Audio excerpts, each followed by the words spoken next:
We're going to do a strut change on a 2005 Saturn Ion today. I got some cheapo preloaded struts off Amazon. I think they're around 60 bucks a piece with shipping. Well, yeah, it's just a shock absorber inside a coil. It's an excellent idea. It's a mounting point. It's an attachment point, so you're saving weight. So it does the locating of the front suspension, plus it's got the coil and shock all in one. You can see where oil was leaking out and it was all starting to come down. This is the wetness that I just sprayed here.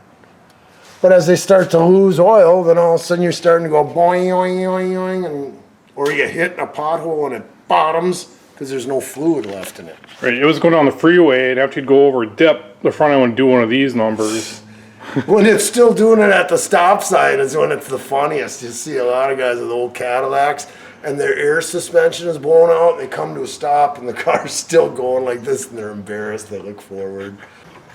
We're going to take this sway bar link off to start with. Probably just disconnect it at the top to get the strut out.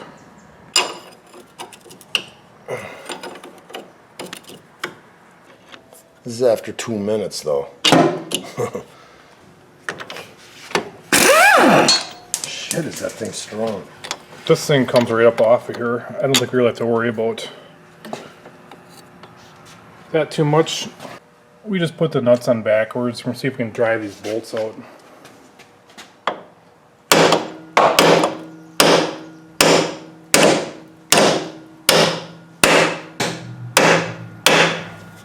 Looks like they got a spline on them.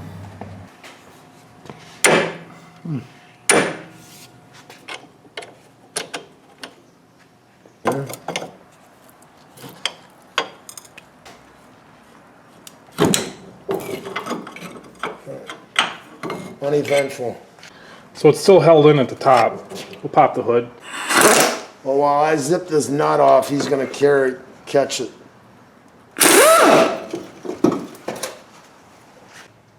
The instructions are pretty generic. Looks like this is a universal strut with a bracket that can go on either side. And it came with the top plates and some hardware. So we'll match one of these guys up to this. We have to bolt this top plate on here in the same fashion like this. And you can see that that's flat on there. I noticed they got these rubber jobs in here that would prevent that plate from going flat. It doesn't really look like it's doing much, maybe for assembly. And we're just going to snip them off. Sayonara. We took a little lube, put it on top of the strut to help this plate come down on there.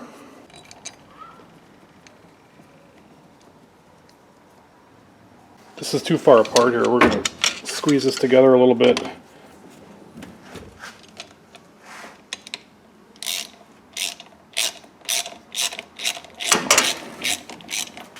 Some of the reviews said that these nuts were stripped or didn't match the threads right, but we're not having any problems so far.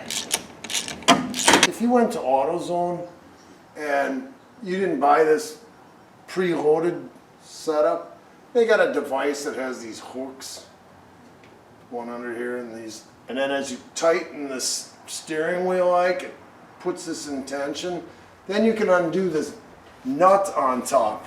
But if you just ended up zipping that off with an impact, all of a sudden, boing, the thing would come shooting out on you. I'm just saying that when something's under pressure like this and you were undoing it and it lets go, it could kill you. We're just going to stuff this back up in there and get the nut started. And then get the two bolts started in the bottom, see where we're at. We just got her in here loose, trying to get all these bolts started. Let's get an alignment pin. I need a hand.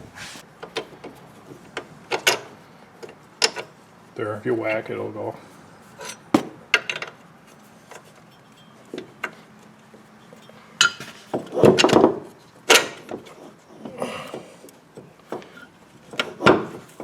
I'm trying to get the pins to, these splines. Right. Just give it a couple love taps. It's fine.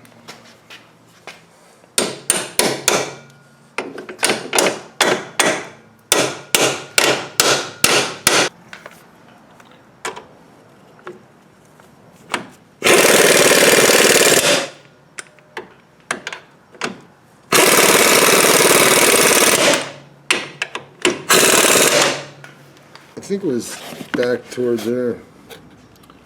Can you move it?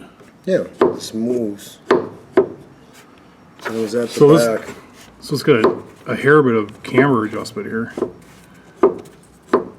I think the caster's down at the lower control arm. It was back there. Let's put a bolt all the way to the inside. Get that 1 degree of negative camber. Torque that to spec.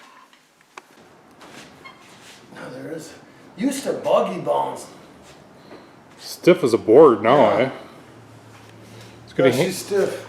it's gonna handle like an Italian sports car. Now you're gonna want springs in the back. And shocks.